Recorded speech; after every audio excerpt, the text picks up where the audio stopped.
You already know how this story is supposed to end. Odysseus fights his way home, kills the men trying to steal his throne, gets his wife back, gets his kingdom back. Everybody's happy. That's how it's gone for almost 3,000 years. Nolan's new movie gets to that exact moment, the ending everyone expects. And then it just doesn't stop there. Something happens after that final battle that isn't in the original story at all. Something Homer never wrote. Something that completely changes what kind of hero Odysseus actually is by the time the credits roll. And by the end, you're not even totally sure if he's alive. Quick one before we get into it. If you've already seen the movie, drop a comment right now with what you think actually happened in that final scene. I want to see how many people read it the same way I did. I actually found 3 real major differences between what Homer wrote and what Nolan put on screen. Let's get into them. Quick background first, in case you haven't read the original. Homer's version ends pretty happily, honestly. Odysseus kills the suitors. Athena steps in so a bigger war doesn't break out with their families. Everything calms down. Odysseus goes back to being king. The end. It's actually one of the more hopeful endings in all of Greek mythology. Nolan throws that whole idea out, and it starts with something Odysseus is carrying that Homer never gave him at all: real guilt. Specifically, guilt over the Trojan Horse. The movie brings up this idea called Zeus's Law, basically an old rule about hospitality. If you give someone a gift, it's supposed to be a real gift, not a trap. And the Trojan Horse, that was a fake gift, used to destroy an entire city from the inside. The movie doesn't let Odysseus off easy for that. There's actually a scene where he sits down with his wife and son and admits it. He tells them Troy falling wasn't some big win. It was more like watching civilization collapse, and he's the one who caused it. That's a totally different guy than the Odysseus in Homer's version. In the original,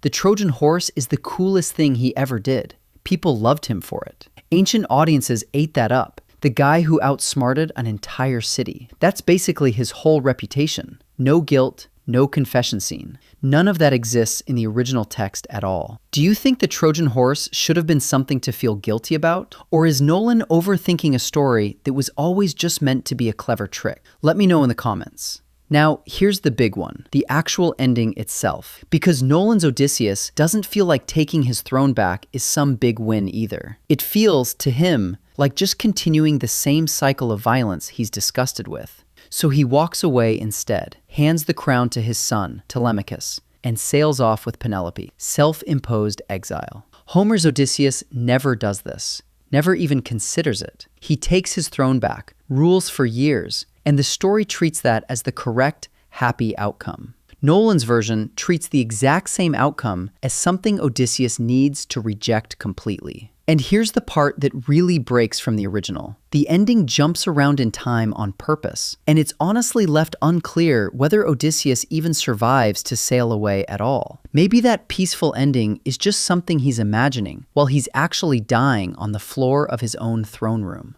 Homer never leaves you guessing like that. His Odysseus clearly survives and rules for years afterward. Nolan wanted something messier, apparently. Before the movie came out, he actually said it's meant to carry both hope and cynicism at the same time. Like history doesn't really wrap up neatly, it just repeats itself. And then there's one more change, which honestly might be my favorite. It's about Penelope and Telemachus. In Homer's version, Telemachus actually talks down to his own mother at points. At one point, he literally tells her, "Speech is the business of men," and sends her back to her room. Very much a product of its time. Nolan flips that completely. In his version, it's Penelope who calls out Telemachus for acting immature. There's even a line where she says she'd rather watch the suitors burn than see them killed quickly. She's not sitting quietly at home in this version. She's sharper, angrier, way more in control of her own story than Homer ever gave her credit for. So that's 3 real, specific changes. The guilt over the horse, the entire ending, and the flip dynamic between Penelope and her son. 3 genuinely different stories, wearing the same title. So if you walked in expecting the neat, happy ending from the version you maybe read in school, that's not what you got. Nolan swapped one of the most hopeful endings in ancient literature for something a lot more uncertain and guilt-heavy. Homer wrote a hero who wins everything back and moves on with his life. Nolan gave us a guy who isn't even sure winning was the right thing to want in the first place. If this changed how you think about the ending, hit like. It genuinely helps this reach more people who are trying to make sense of it too. And subscribe if you want more of the real mythology behind the story everyone's talking about this week. Last thing, tell me in the comments, did you like the new ending? Or should he have just stuck with Homer's? Also, out of those three changes, which one surprised you the most? I want to actually see both sides argue this one out down there.